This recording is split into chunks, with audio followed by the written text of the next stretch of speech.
Uh, is it really time? Wait. Oh shoot. I overslept. I've gotta start this review.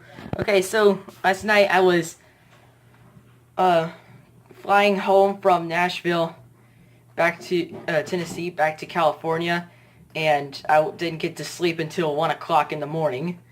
And forgive me if my words don't come out well in this video. My hair is like all crazy too. Okay. Okay, I think I'm ready to start this review. Still very tired though. Hello guys, it's SlipperyJack and welcome back to another review. Today, I am reviewing, I believe, the third album by Kendrick Lamar, To Pimp a Butterfly. So this is another random album review. I don't really seem like, I know I don't really seem like the person who likes hip-hop music, but this is considered one of the greatest hip-hop albums of all time, and I wanted to just get my opinions out on it. So what do I think of it? I think it's just like any other hip-hop album. Just downright bad. So, yeah. I hate this album. I personally don't like Kendrick Lamar at all. Just like, get the picture off. Go on, get it off. So, let's talk about something. By the way, April Fools, I tricked you. If you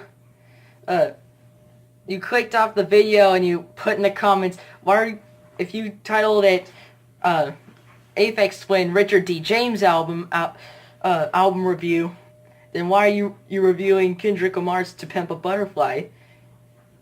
Well, like I said, it's April Fools, so I have to trick you guys sometime. I have to have like some sort of sense of humor, or else you guys aren't gonna watch me.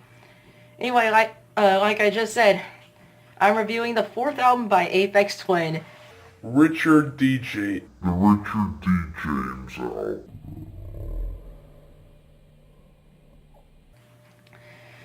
On this album, Aphex Twin starts going the drill and bass route.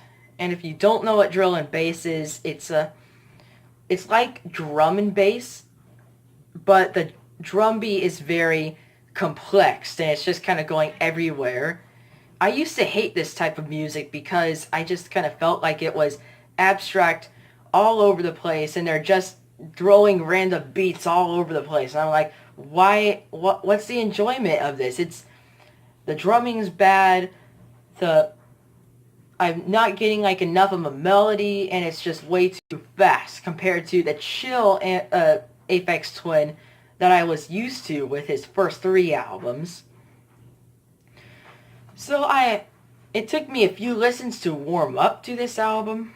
But yeah, now I'm fully warmed up to it, and I'm able to enjoy it.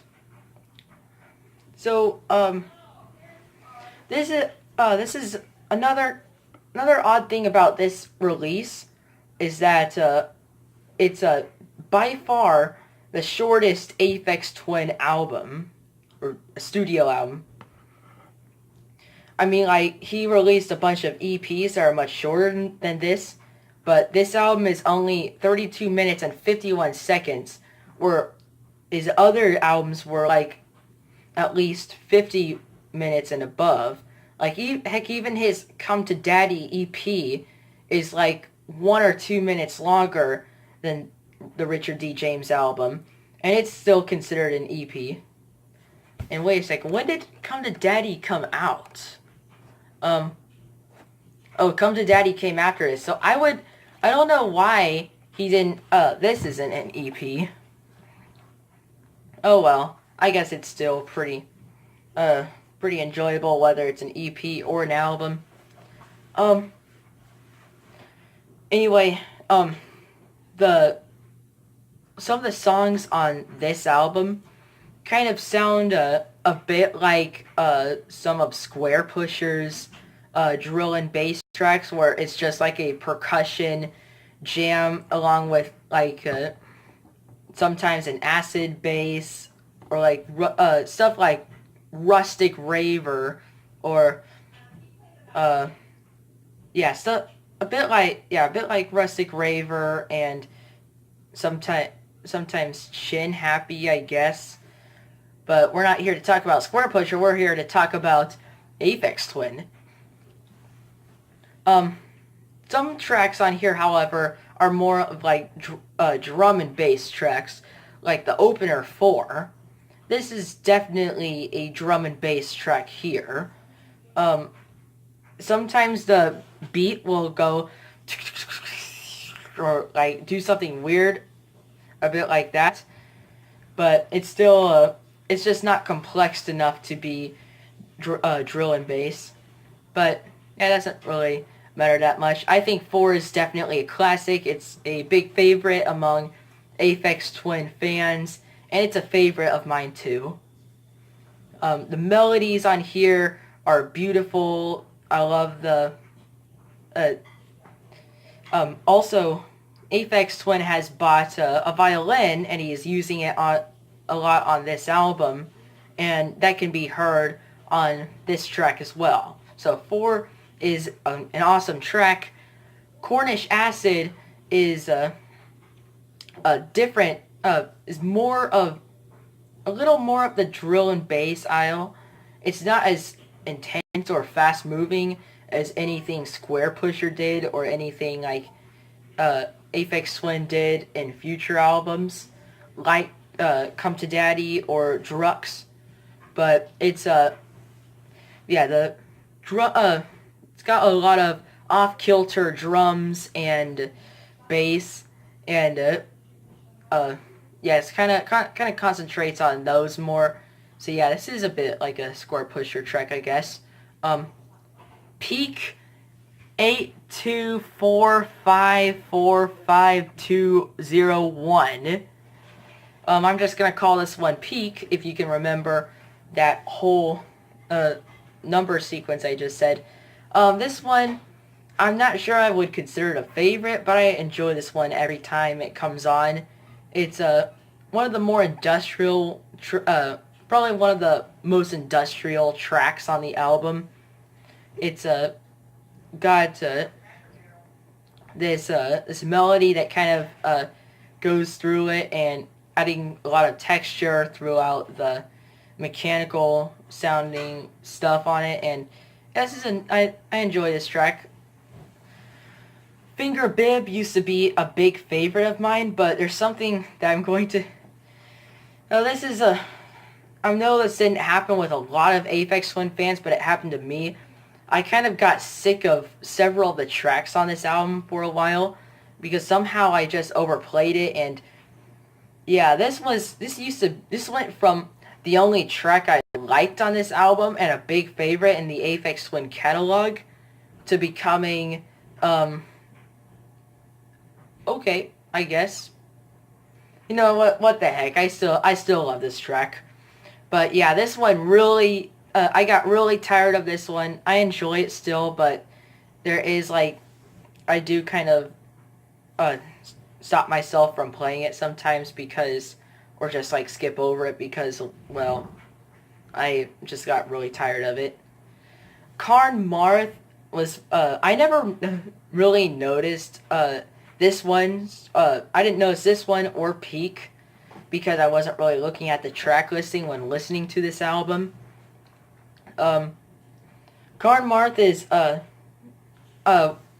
track that I think is best enjoyed when you're just really concentrated on it, and you're just trying to get something out of it. It's not a good background track if you're trying to get the true enjoyment of it, although I still put it in the background every now and then. But yeah, this is a pretty cool track.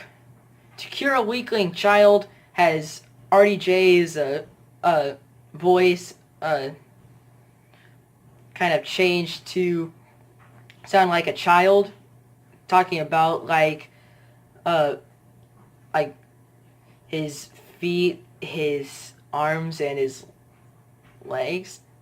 And I remember when this first came on, I was like, what are you doing? This is a weird track. It's actually kind of funny, but it's surprisingly very enjoyable. I love the melodies on here. It's still got the weird drumming on it, and yeah, this is an awesome track. Gumpas, Goombahs. I don't know, but this is one of the probably the most chilled out track on the album. It's got like this childlike feel to it, and I just love it. A lot of the tracks on this album you can't really take seriously. You just have to kind of let it wash over you. You can't. It's not. Yeah, a lot of the tracks on here just kind of sound childlike, and this is a perfect example of it. But yeah, the violin has like this violin plucking to it, and the melodies here are beautiful, and yeah, wonderful track. Yellow Calyx is kind of, it starts out, you're like, oh yeah, I like this, but then the beat just kind of makes the melody fall into the background. I think it's a pretty good track, but I don't think that this Calyx is as good as the other Calyxes, but pretty good still. Girl Boy Song is the most complex song on the album. It's the longest, and it's arguably the best. I think that I love the violin plucking on this one too, the melodies and the drumming. It's a bit like Gumpas with a beat, and much more soulful. I love the bass in it. Kind of sounded like a cello or something. But yeah, awesome track here. Then after all of this, all of these IDM drill and bass stuff on here, we end with Logan Rock Witch. This was kind of a random ending. Logan Rock Witch is I'm not sure how to describe this, but it just sounds like it very cartoony with the slide whistles and the weird drumming. It's one of the weirdest IDM tracks you will ever hear, but I've listened to this several times. It never gets old. I still love it, just as the rest of the album. And yeah, the organ, it's got like this church organ in it that I love too, kind of making it sound dark, but then the slide whistles just kind of take the seriousness away from it, as well as the weird drumming. It's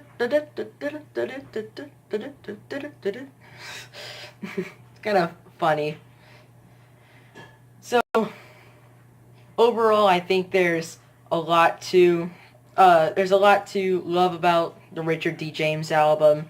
I think that once again, like all of everything else Aphex Twin has done, it is well put together. I think that it does have like its problems. It's not perfect. A few of the tracks don't really do enough for me, but even when I'm not really feeling it, when I put it on, it always brings a smile to my face. It's definitely the happiest Aphex Twin album. I think its only disadvantage is that it's real easy to get sick of it. And yeah, I got sick of it for a while, and I just put it down and didn't listen to it for like a really long time. And yeah, other releases such as Selected Ambient Works 85 to 92, I played that album way more than the Richard D. James album, and it never wore out on me. And it's still just as good now as when I first discovered it. So I thought that was kind of strange.